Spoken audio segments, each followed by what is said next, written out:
Hello అందరికీ welcome back to Dolly dumplings. ఇవాళ recipe వచ్చేసి ఉగాది స్పెషల్ నేతి బొబ్బట్లని ఎలా చేసుకోవాలో ప్రాసెస్ ఏందో క్లియర్గా చూసేయండి. అలాగే ఫస్ట్ టైం చేసినా కానీ నేను చెప్పినట్టు ఫాలో అయ్యి చిన్న చిన్న టిప్స్ని ఫాలో అయ్యి చేశారంటే మాత్రం ఈ బొబ్బట్లు చాలా పర్ఫెక్ట్గా వస్తాయి. అలాగే చాలా సాఫ్ట్గా ఉంటాయి. ఇప్పుడు ప్రాసెస్ చూసేద్దాము. దీనికోసం ముందుగా నేను ఇక్కడ 1 కప్పు పచ్చిశనగపప్పుని 1 గంట ముందు నానబెట్టి తీసుకున్నానండి. చూడండి, పప్పు కూడా చక్కగా నానిపోయింది. నేను ఇక్కడ ముందుగానే నానబెట్టేసుకున్నాను. ఈ కప్పుతో 1 కప్పు తీసుకున్నాను. ఇది సుమారుగా 200 గ్రాముల వరకు ఉంటాయి. ఈ పప్పుని ఒకసారి శుభ్రంగా వాష్ చేసుకొని పప్పుని ఉడికించుకోవడం కోసం ఒక కుక్కర్ గిన్నెని తీసుకొని మనం నానబెట్టుకున్న పచ్చిశనగపప్పుని ఇందులో వేసుకోవాలి. మీరు కుక్కర్లో కాకపోయినా నార్మల్గా కూడా ఉడికించుకోవచ్చండి. అలాగే ఇప్పుడు 1 కప్పు వాటర్ని యాడ్ చేసుకోవాలి. ఏ కప్పుతో అయితే పప్పుని తీసుకుంటారో ఆ కప్పుతో వాటర్ని యాడ్ చేసుకొని మూత పెట్టి స్టవ్ ఆన్ చేసి స్టవ్ మీద పెట్టుకొని మంటని మీడియం ఫ్లేమ్లో ఉంచి ఒక 3 విజిల్లు వచ్చే వరకు ఉడికించుకోవాలి. పప్పు ఉడికేదాకా మనం పిండిని కలుపుకుందాము. దీనికోసం ఒక మిక్సింగ్ బౌల్ని తీసుకొని ఇందులో ఏ కప్పుతో అయితే పచ్చిశనగ పప్పు తీసుకుంటారో ఆ కప్పుతో మైదాని వేసుకోవాలి. మీరు మైదాకి బదులు గోధుమ పిండిని కూడా తీసుకోవచ్చండి, లేదా 2 కలిపి కూడా చేసుకోవచ్చు. ఇందులోనే చిటికెడు సాల్ట్ని వేసుకొని ఒకసారి బాగా మిక్స్ చేసుకున్న తర్వాత 1 టేబుల్ స్పూన్ వరకు నెయ్యిని వేసుకొని ఒకసారి బాగా కలుపుకోవాలి. ఈ నెయ్యి పిండి పట్టేలాగా కలుపుకోవాలండి, ఉండలేమీ లేకుండా.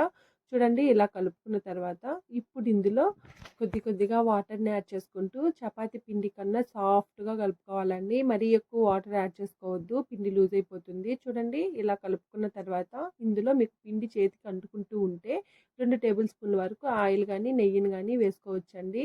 చూడండి, నాకు పిండి కాస్త చేతికి అంటుకుంటుందని ఇందులో 2 టేబుల్ స్పూన్ల వరకు ఆయిల్ని వేసుకున్నానండి. ఆయిల్ని వేసుకున్న తర్వాత ఈ పిండిని ఒకసారి బాగా మిక్స్ చేసుకోవాలి. చూడు, చపాతీ పిండి కన్నా సాఫ్ట్గా కలుపుకోవాలి. ఇలా కలుపుకున్న తర్వాత ఈ పిండి మీద 1 టేబుల్ స్పూను ఆయిల్ కానీ నెయ్యిని కానీ వేసుకోవాలండి. ఇలా వేయడం వల్ల పిండి ఆరిపోకుండా ఉంటుంది.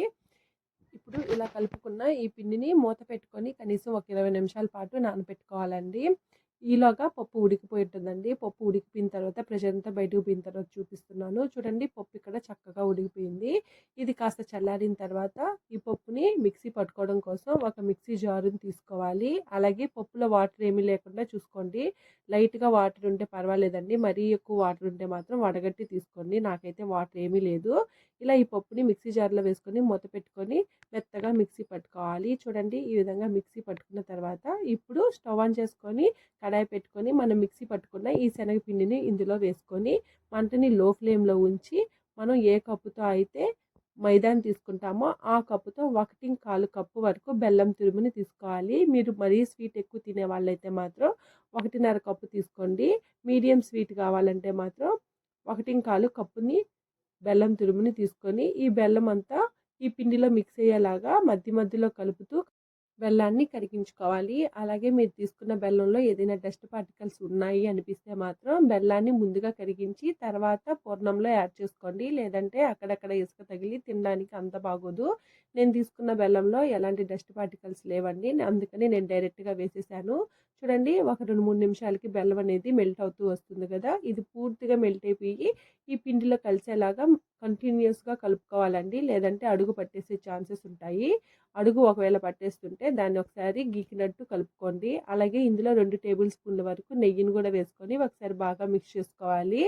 ఇలా కలుపుకున్న తర్వాత ఇప్పుడు ఇందులో 1 టేబుల్ స్పూను ఇలాచీ పౌడర్ని కూడా యాడ్ చేసుకోండి. ఆ వీడియో స్కిప్ అయిపోయింది. ఇలా కలుపుకున్న తర్వాత స్టవ్ ఆఫ్ చేసేసుకొని దీన్ని కాస్త పలచగా స్ప్రెడ్ చేసుకోవాలి.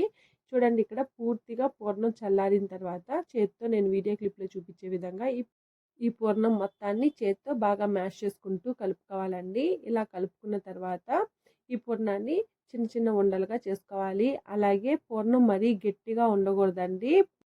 పూర్ణం అనేది కాస్త సాఫ్ట్గానే ఉండాలి. అప్పుడైతేనే మనం బొబ్బట్లలో పెట్టుకొని ఒత్తుకోవడానికి వీలుగా ఉంటుంది. లేదంటే బొబ్బట్లు అనేది పగుళ్ళు వచ్చేసే ఛాన్సెస్ ఉంటాయి. చూడండి, నేను ఇక్కడ పూర్ణాన్ని ముందుగా అన్నిటినీ బాల్స్గా చుట్టుకొని పక్కకు పెట్టుకోవాలి. అలాగే బొబ్బట్లలో పూర్ణం కాస్త ఎక్కువే ఉండాలి, మైదా పిండి అనేది కాస్త తక్కువగా ఉండాలి. అంటే పూర్ణం సైజ్ అనేది పెద్దగా ఉండాలి.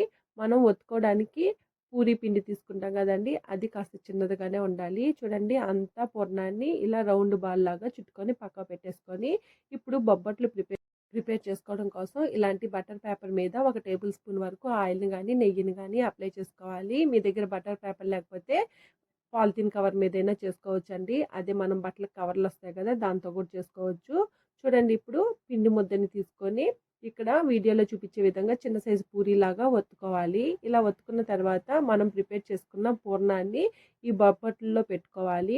ఇలా పెట్టుకున్న తర్వాత ఈ పూర్ణం మొత్తాన్ని ఈ పిండితో నేను ఇక్కడ వీడియో క్లిప్లో చూపించే విధంగా కవర్ చేసుకోవాలండి. ఇలా కవర్ చేసుకున్న తర్వాత ఈ పిండి పూర్ణం బయటికి రాకుండా బాగా కవర్ చేసుకోవాలి. ఇలా కవర్ చేసుకున్న తర్వాత పైన ఎక్సెస్ పిండిని నేను ఇక్కడ వీడియో క్లిప్లో చూపించే విధంగా తీసేసుకోవాలి. ఇలా తీసేసుకున్న తర్వాత ఈ పిండిని ఈ బొబ్బట్లని వేళ్ళతో నెమ్మదిగా ట్యాప్ చేసుకోవాలి. ఈ విధంగా ట్యాప్ చేసుకున్న తర్వాత ఇంకో బటర్ పేపర్ని ఈ పూరి మీద పెట్టి బాగా పలచగా స్ప్రెడ్ చేసుకోవాలండి. ఒకవేళ మీకు స్ప్రెడ్ చేసుకోవడానికి కాస్త ఇబ్బందిగా అనిపిస్తే వేళ్ళతో అరిచేత్తో దాన్ని రౌండ్గా రబ్ చేశారంటేను చక్కగా వచ్చేస్తాయి. చూడండి, నేను ఇక్కడ వీడియో క్లిప్లో చూపించే విధంగా రౌండ్గా రబ్ చేసుకోండి. అలాగే ఈ బొబ్బట్లు అనేది కాస్త పలచగా ఉంటే సాఫ్ట్గా తినడానికి కూడా టేస్టీగా ఉంటాయండి. మందంగా చేసుకుంటే బొబ్బట్లు తినడానికి అంత బాగోదు. చూడండి, ఈ విధంగా చక్కగా స్ప్రెడ్ చేసుకోవాలి. అలాగే ఎడ్జెస్ కూడా పలచగా ఉండేలాగా చూసుకోవాలండి.